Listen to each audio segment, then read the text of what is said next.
आज के प्रोग्राम में हम बात करेंगे मुस्तफ़ा आमिर कत्ल केस के हवाले से। इस हाई प्रोफाइल केस में पुलिस अब तक कहां तक तफ्तीश लेकर गई है और इसमें और मजीद कौन से नाम जुड़े हैं, इस प्रोग्राम में ये भी जानेंगे। और मुस्तफ़ा को जब तशद्दुद का निशाना बनाया गया और उसके बाद बेदर्दी से जब कत्ल कर दिया गया तो इस हवाले से क्या शवाहिद मिले हैं। ये कहानी 6 जनवरी को जो शुरू हुई और उसके बाद 7 जनवरी को दरख्शां थाने में ही इस वाक़े का मुकदमा दर्ज हुआ और पुलिस की तफ्तीश मजीद आगे बढ़ी और तकरीबन 1 माह के बाद मुस्तफ़ा की जो लाश है वो हब के इलाके से जो है वो मिली है। ताहम इस हवाले से मुख्तलिफ पहलुओं से न सिर्फ पुलिस की तफ्तीश जारी है बल्कि जो मरकजी मुलजिम है अरमगान के सनसनीखेज बयानात भी सामने आ रहे हैं। इस हवाले से अब तक पुलिस की क्या इंटेरोगेशन रही है, आइए जानते हैं।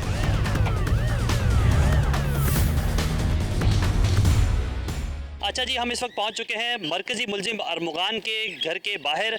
इसी घर के अंदर से इसे जो है वो गिरफ्तार किया गया था और जब पुलिस की टीम यहां पहुंची थी तो मुलजिम की जानिब से फायरिंग की गई थी। 4 घंटे तक जो ये मुकाबला जारी रहा था और इस घर के अंदर से फायरिंग की गई थी।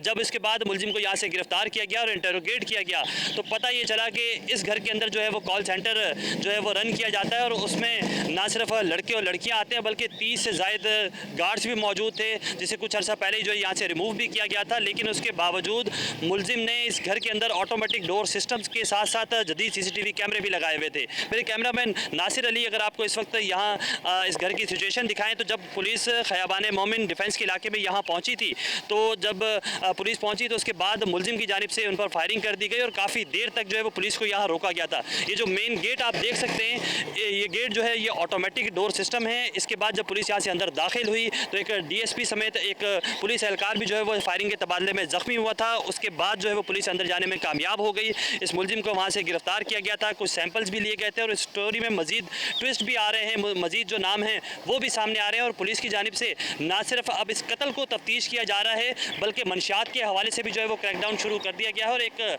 मुलजिम को गिरफ्तार किया गया है जिसके जो है वो इंटेरोगेशन रिपोर्ट में सनसनीखेज इंकशाफात भी सामने आए हैं।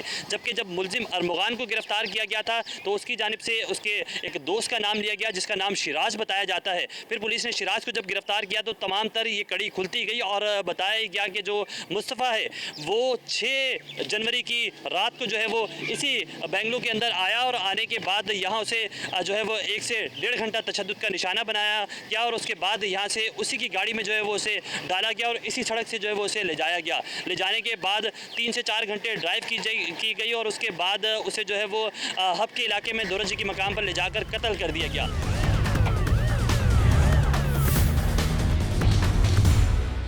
आज बिल्कुल मुस्तफ़ा कत्ल केस के हवाले से मुख्तलिफ पहलुओं से तफ्तीश जारी है और मुख्तलिफ यूनिट्स जो पुलिस के हैं वो इस पर काम कर रहे हैं। और आपको जैसे कि पहले भी बताया कि इस हवाले से ना सिर्फ इंटेरोगेशन मुस्तफ़ा कत्ल के हवाले से की जा रही है बल्कि मंशियात के हवाले से भी की जा रही है। हमारे साथ इस वक्त मौजूद हैं शुएब मेमन साहब जो SSP SIU हैं। इनसे जानते हैं कि क्या कहेंगे कत्ल के बाद ये तफ्तीश अब किस रुख पे जा रही है, कहाँ तक आप लोग लेके जा रहे हैं और क्या इसका है? बिस्मिल्लाहिर्रहमानिर्रहीम। जैसे ही ये बड़ा सेंसेशनल क्राइम हुआ मुस्तफ़ा मर्डर केस, उसके बाद ऑब्वियसली ये एक बहुत बड़ी एक चेन डिस्कवर हुई जो नारकोटिक्स से डील करती थी। अकॉर्डिंगली हमें टास्क मिला कि जी आप नारकोटिक्स के इस एस्पेक्ट को कवर करें। तो हमारा सबसे पहले हमारे पास जो इसके अक्यूज़ थे शिराज था और अरमगान थे, ये हमारी कस्टडी में थे AVCC की। हम वहाँ गए, उनका इंटरव्यू किया और उनसे तमाम तर मालूमात ली कि आखिर ये नेटवर्क क्या है, किस तरह ऑपरेट करता है, क्या ड्रग डीलिंग में उनका रोल है। तो फिर वहाँ से करते करते हमारे पास कुछ नाम आ गए जिसमें मरहूम मुस्तफ़ा आमिर का नाम था, एक माज दिलदार का नाम था और एक साहिर हसन का नाम था। तो साहिर हसन का हमारे पास नाम था लेकिन हमारे पास फर्दर इसके क्रेडेंशियल्स नहीं थे। हमने आगे फिर हमारे कुछ इन्फॉर्मर्स ने हमें हेल्प आउट इसमें किया और उन्होंने हमें इन्फॉर्मेशन दी और अकॉर्डिंगली फिर हमने इनके घर में जाके जो है वो डिफेंस में छापा मारा। जबकि घर के बाहर से ही हमें डिस्कवर हो गए, इनके बाहर इनकी कस्टडी में जो है वो एक बड़ी तादाद में एक बैग था जिसके अंदर काफ़ी तादाद में वीट थी, जिसको बाद में हमने मेजर किया तो वो तकरीबन 557 ग्राम निकली, जिसकी मालियत 55 से 60 लाख रुपए बनती है। तो हमने साहिर को अपनी कस्टडी में लिया। अब हैरानी की बात यह है कि जब इसके कस्टडी से वीड मिली है साथ में पैकिंग मटेरियल भी मिला है जिसको छोटी छोटी पुड़ियाँ बना के आगे जो वो सेल आउट करता था। शिराज से आपने पूछा, शिराज इस हवाले से क्या कहता है कि वो भी इस पूरे ड्रग चेन का और इन तमाम तर चीज़ों का हिस्सा था? हमारी इन्वेस्टिगेशन में शिराज उस ड्रग चेन का हिस्सा नहीं है, लेकिन शिराज जो है वो एक्ट कर रहा था एज एन असिस्टेंट टू अरमगान। मतलब उसका कोई एज पार्टनर या इस तरीके चीज़ में रोल नहीं है, लेकिन वही was acting as an assistant to Armaghan. ठीक हो गया जी। अच्छा, अब जो हम मंशियात के हवाले से स्पेसिफिक काम कर रहे हैं, तो इससे मज़ीद चेन सामने आएगी, मज़ीद कुछ लोग सामने आएंगे, या उन पे भी हम चीज़ों पे काम करेंगे, या किस तरह करेंगे? अब हमारा इस वक्त तक जो हमारी इन्वेस्टिगेशन और इंटेलिजेंस सोर्सेज थे, उन्होंने 4 हमें ग्रुप्स आइडेंटिफाई करके दिए। 2 का तो आपको ये अरमगान ग्रुप हो गया और दूसरा साहिर ग्रुप हो गया जो कि न्यूट्रलाइज हो गए। बाकी 2 ग्रुप हैं, हम अभी इस वक्त कॉन्फिडेंशियल रख रहे हैं उनके नाम, लेकिन इंशाल्लाह वो जब बस्ट हो जाएंगे तो आप समझें कि कराची के पॉश इलाकों से ये नेटवर्क वीड का एटलीस्ट जो है वो डिसमेंटल हो जाएगा बड़ी हद तक।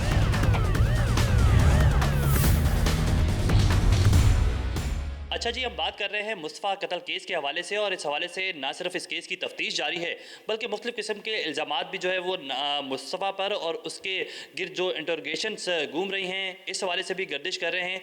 हमारे साथ मुस्तफ़ा की जो वालदा हैं, जो इस केस को डे 1 से परसू भी कर रही हैं, उनसे जानते हैं। अस्सलाम वालेकुम, मुझे ये बताइएगा केस कहाँ तक पहुँचा, तफ्तीश से मुतमईन हैं आप, नहीं हैं, और क्या आगे होने जा रहा है? जी, जहाँ तक मुस्तफ़ा के मर्डर केस का ताल्लुक़ है, उसकी तो अब फाइनल मेरा ख़्याल से उस लेवल पर है कि इनफ रिपोर्ट इन्वेस्टिगेशन हो चुकी हुई है।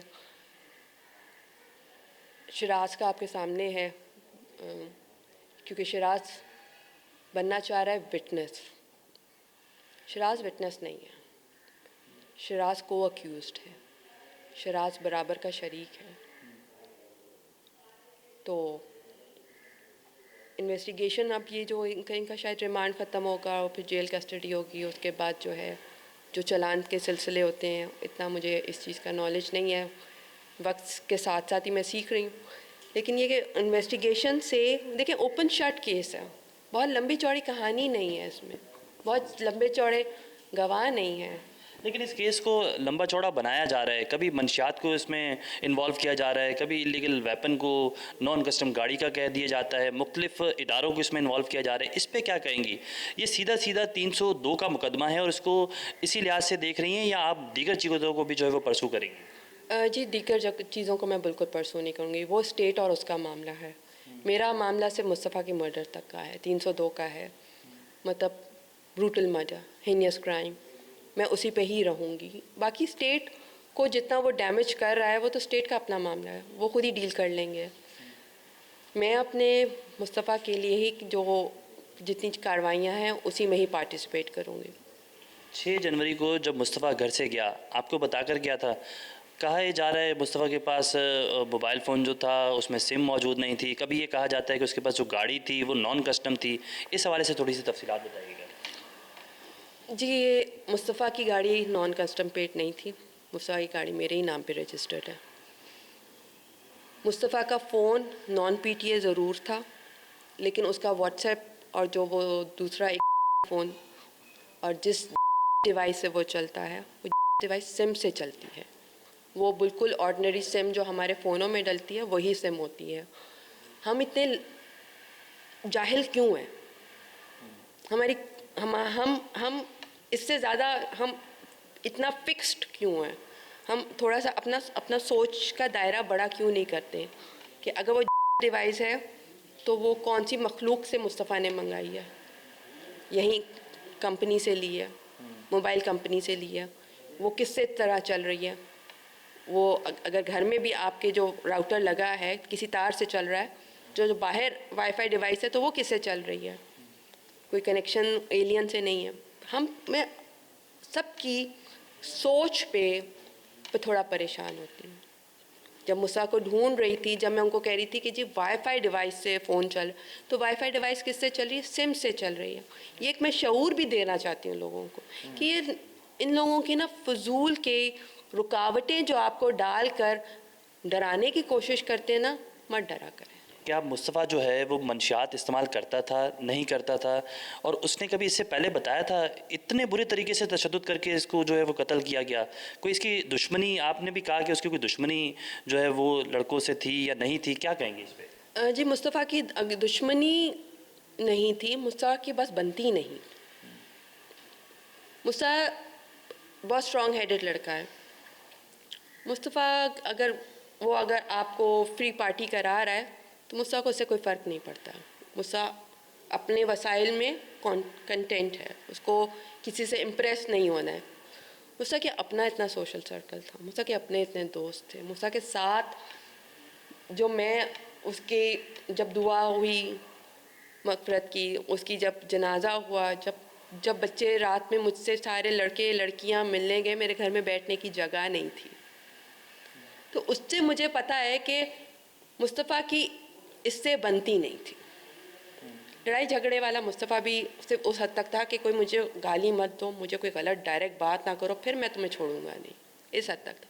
और इस लड़के से मैं पहले भी बहुत सारे इंटरव्यूज़ में बता चुकी हूँ कि ऑन एंड ऑफ मुस्तफ़ा की इससे लगती थी डिफरेंट ओकेजन्स पे। जिन गलत फहमियों में बहुत सारे आप लोगों ने जो लोगों के पीछे गए हैं, वो गलत फहमियों में यही डलाने वाला है। मुझे भी डलवाया था उसने। और स्टेट जो है वो इसके ये मेरा ख्याल से जितना 25 दिनों में मैंने इस आदमी पे एक खोज लगाई है ना, किसी ने नहीं लगाई हो। बहुत शातिर आदमी है।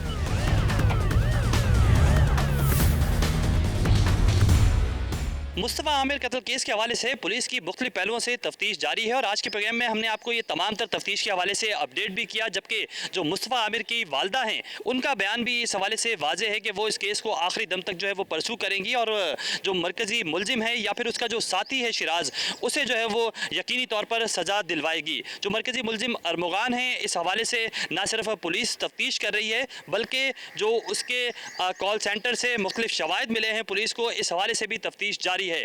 पुलिस की जानिब से ये दावा किया जा रहा है कि जो मुख्तलिफ यूनिट्स हैं, चाहे वो SIO यूनिट हो या फिर FIA हो, इसे भी जो है वो इस केस को परसू करने के लिए कह दिया गया है और तमाम तर इदारे ना सिर्फ इस केस को कत्ल के हवाले से देख रहे हैं बल्कि इस केस को हाई प्रोफाइल के हवाले से जो है ट्रीट किया जा रहा है और ये बताया जा रहा है कि मनशियात के हवाले से भी पुलिस की जानिब से क्रैकडाउन जारी है। पुलिस की जो स्पेशल इन्वेस्टिगेशन टीम है वो इस पर काम कर रही है और मुख्तलिफ नाम भी सामने आ रहे हैं और इन नामों के हवाले से गिरफ्तारियाँ भी जारी हैं। अब देखना ये है कि जो मुकदमा दर्ज किया गया है मुस्तफ़ा आमिर कत्ल केस के हवाले से, उसके हवाले से पुलिस अब तक क्या कर पाई है और मजीद आए रोज़ इसमें जो इंकशाफात हो रहे हैं, उन इंकशाफात के हवाले से मुलजमान को क्या सज़ा होती है।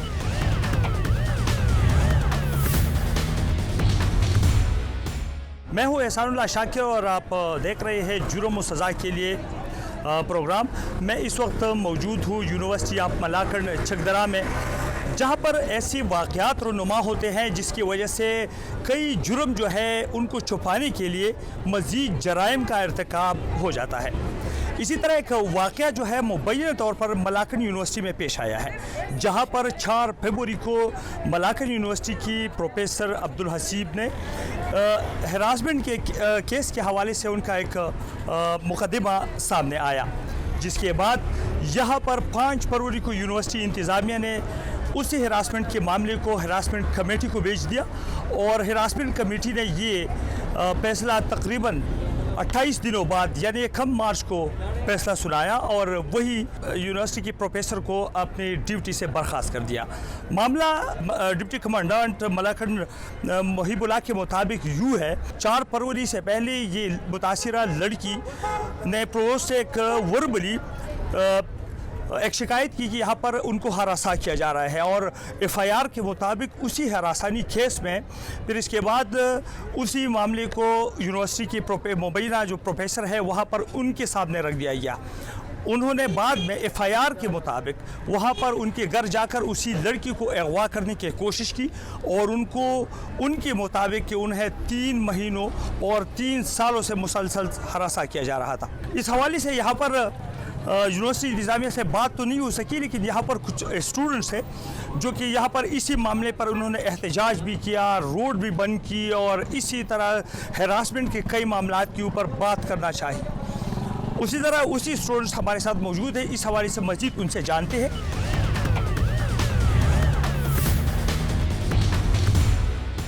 तो ये बताइए कि आपका नाम क्या है और यूनिवर्सिटी के अंदर यहाँ पर ख़वातीन के साथ हरासगी के मामलात जो है वो रोज़ बरोज़ बढ़ती जा रही है, क्या समझते हैं इस तमाम सूरत हाल को रोकने के लिए क्या इक़दामात उठानी चाहिए और अब तक क्या इक़दामात उठाए गए हैं? जी अस्सलाम वालेकुम, मेरा नाम ज़हीर रहमान है, आईटी फर्स्ट सेमेस्टर का स्टूडेंट हूँ। देखिए हरासमेंट का जिसका सबसे बड़ा रीज़न है मेरी नज़र में वो है CGPA का सिस्टम। अगर CGPA सिस्टम और एग्ज़ाम सिस्टम अगर बोर्ड के हवाले की जाए जिस तरह FSC और मैट्रिक में है मतलब वो करते हैं, अगर इस तरह मलाकन बोर्ड में मतलब यूनिवर्सिटी में राइज किया जाए तो CGPA और हरासमेंट का एक केस मतलब ख़त्म हो जाएगा और इंशाल्लाह सब कुछ फिर क्लियर हो जाएगा। यूनिवर्सिटी में होती रहती है इस तरह, स्पेशली गर्ल्स और लड़कियाँ इस तरह होती है क्योंकि थोड़े सिंसियर होते हैं और अपनी फ्यूचर के साथ बहुत से मतलब सिक्योर करने की कोशिश करते हैं। तो अगर ये एक नंबर भी रह जाने हो तो उसको मतलब हरास करे तो बहुत ईज़िली हरास हो सकते हैं। सो अगर वेमेन हरासमेंट को दूर करना है यूनिवर्सिटी से तो CGPA सिस्टम बोर्ड के हवाले करने हैं और टीचर से उसको दूर लेके जाना है। So that would be the best option for them.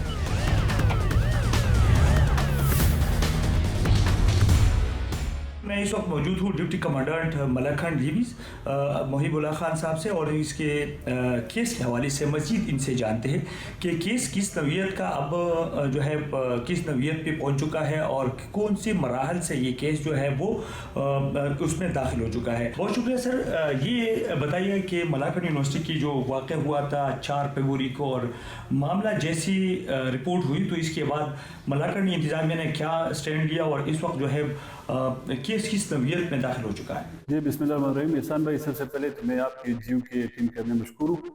ये इस तरह था कि इसमें थोड़ा वो स्लाइड जो कन्फ्यूजन है मैं वो क्लियर करना चाहूँगा कि मलाखंड यूनिवर्सिटी जो है ये मलाखंड के नाम से है लेकिन ये लोअर दीर में लोकेट करती है। और ये जो वाक़या हुआ था तो ये हमारे मतलब जो टेरिटोरियल जुरिसडिक्शन है वो हमारे डिस्ट्रिक्ट मलाखंड का था जहाँ पे ये प्रोफेसर साहब आए थे और जहाँ पर ये वाक़या हुआ था। तो वाक़ई के फ़ौरन बाद जो जूनी हमें रिपोर्ट हुआ कि इस तरह मतलब जो हेबतग्राम का इलाका है कि वहाँ पे ये प्रोफेसर आए हैं और उन्होंने मतलब इस तरह की मतलब वो गर गए है, तो हमने बर वक्त रिस्पॉन्ड किया, प्रोफेसर साहब को और उनकी वाइफ को हमने रेस्क्यू किया। उसके बाद ये जो फैमिली है मतलब लड़के वाली जो ख़ानदान है उनके जो स्टेटमेंट थी FIR के लिए हमने उसको रिकॉर्ड किया। फिर उसके ऊपर हमने DPP साहब से जो डिस्ट्रिक्ट पब्लिक प्रोसिक्यूटर है उनसे हमने ओपिनियन ले लिया। रात को हमारे जो तफ्तीश ऑफिसर है उनको कॉल किया तो उसने कहा कि ये सेक्शन है इसमें डाल दो FIR में। तो उन्हीं सेक्शन के नीचे उसमें FIR हुआ और फिर उसके बाद बाकी तो आपको ट्रायल का पता है कि एडिशनल सेशन जज साहब की कोर्ट में वो ट्रायल था, बेल के लिए एप्लीकेशन उन्होंने दी थी प्रोफेसर साहब ने, वो एप्लीकेशन यहाँ पे रिजेक्ट हुई। अभी वो एप्लीकेशन जो है बेल की जो ज़मानत की दरख्वास्त है वो हाई कोर्ट जो मिगौरा ब्रांच है दारुल क़ज़ा वहाँ पे पेंडिंग है।